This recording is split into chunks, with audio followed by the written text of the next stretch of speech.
Hey, what's up, everybody? Welcome back to another Genshin Impact set of reactions. Today we have By the Dawn's First Radiance and Fervent Flare. The comment from Verse let me know that these are both apparently for the same character and were originally for like character trailers. So I'm not going to be watching the character trailers, as another comment stated that the official releases were a little bit better mixed, which I believe they usually edit things after the fact a lot of the time. But I'm just going to give these a listen and see if I can't notice any differences, because Verse also mentioned that that might be the case. So without further ado, let's go.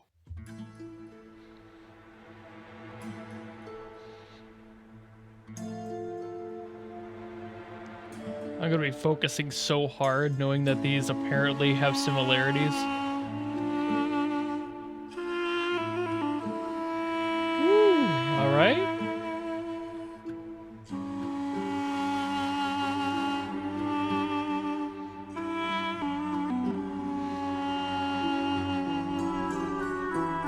Definitely has that Arabian flair in there. Ooh.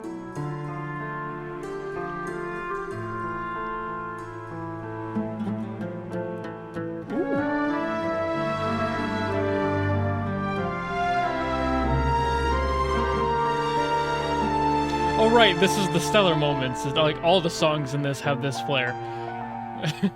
Sorry, I forgot how they collect their music into the volumes. It's usually based on location, roughly.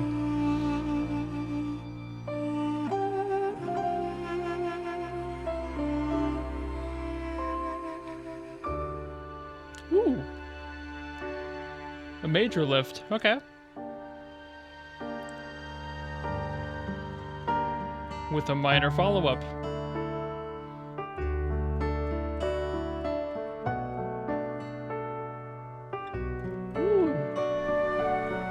That's a beautiful progression.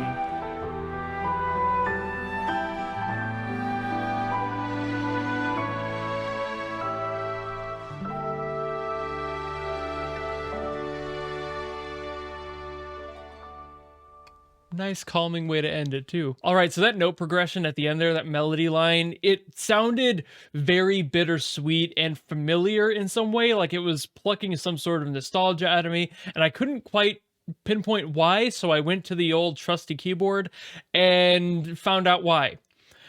It's the note progression A, G, F sharp. That, for those who don't know, is the note progression for Leaves from the Vine, most popular from Avatar: The Last Airbender, a beautiful scene, a beautiful sequence, and if you know the backstory behind it, it's even more so. And that's exactly why. So for those who know that song, and I just said that, and you hadn't put that together yet, you're all like, whoa! Like exactly like I was. Once I was just like, ding, ding, ding, ding. Oh. It's obviously structured different. It's not the same song. If it were a motif to that song, given its popularity, I would not be surprised. But at the same time, I'm not going to assume it is. Using something from a natural to a sharp like that is just a way to throw in a little bit of dissonance to show a sorrowful intention. And that's pretty common. So I'm not going to assume it's a reference specifically to Leaves from the Vine. But that was definitely a genuine surprise for me. I adore that song. I adore Avatar: The Last Airbender. It is one of my favorite animated series of all time. And it was just really cool to see that and hear that and put that together. So this song now is going to be one of my favorites just based on that alone. I mean, it's pretty, all other reasons why. The whole song, the whole composition is so well done. It's so calming, and it does such a good job of portraying that energy.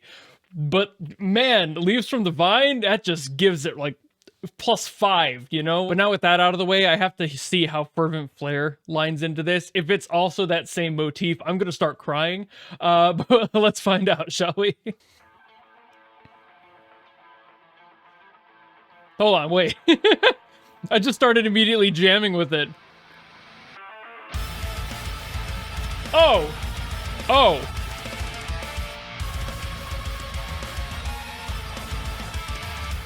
That melody line. Yep. It's just like a metalcore version of the same song. Hold on. Let him cook. Wait a minute. What a 180. We got that calm bittersweet. Now we got the brutalizing of it. Let's go. Woo, the halftime.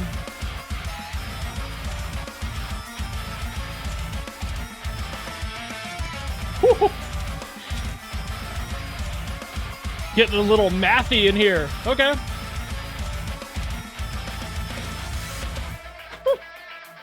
What kind of time signature was that?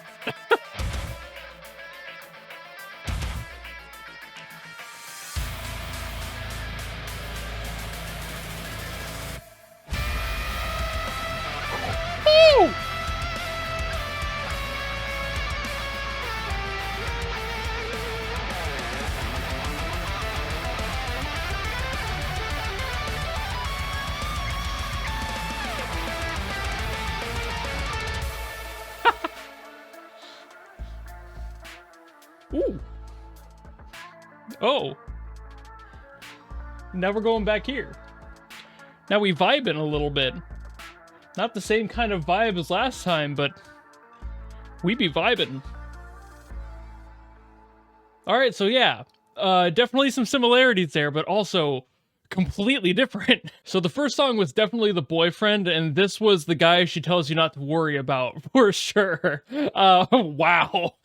What a variation on that first track. But it clearly had the same melody overall, but this one was just obviously so much heavier. The way that they took that and decided to flip it on its head and just make something completely unique, but at the same time fully motifed off the last song. That's really cool. It must have been a difference in the trailer, a difference of intent. Like, I wouldn't be surprised if the first song was the song played during like the story trailer where they're explaining the backstory and the life and reason why this character is here at this point. And then this song was them like taking all of the anger that they had pent up in the prior experience and was releasing it onto whatever unfortunate foes they happen to have, because that's exactly what it felt like. This song was the last song, but the revenge arc of the last song. There was so much going on here. And the like mathy like time signature change in there, that kind of threw me off. I wasn't expecting that. I figured, like, I got comfortable with the metal in there, and I'm like, wait, they're gonna start doing like proggy stuff here? Excuse me? And so like that caught me off guard. And just the overall the scale of this one was just so big. Like, that solo at the end had no right going that hard. That was an awesome solo. As short as it was, it just really dug in. Whoever was playing that, just like, you could feel them bending every string on that guitar as they put in those notes. They were just going, cranking all the way. That was so sick. I've always loved this. The whole concept of taking a motif and really driving in two completely separate directions to sell two completely different purposes. And it's just cool. I love the creativity that requires. The ability to hear a specific melody and go, I know what I can do to this. I know how to make this sound like this, you know, how to sell this emotion instead of the one it's based off of. That sort of just thinking, that processing that takes, the absolute skill it requires in knowing the music theory behind a song and being able to actually break it down in order to build it back up again is just so remarkable to me. As somebody who's never had to do that, I would love the chance to someday, but I also know I'm not that good of a musician yet. We'll see how time goes. But I'll digress there. Thank you so very much for watching. Thank you, Verse, for throwing this at me. Clearly, there's a lot more music in the Genshin world that is going to surprise me, and I'm fully aware of that. I'll just have to get to it in time, won't I? So if you have another song you want me to get to from Genshin or any other property, by all means, leave it down below in the comments and I will do my best. And if you like this video and you want to follow me and support me, you know how to do that. And I will see you in the next video. Goodbye!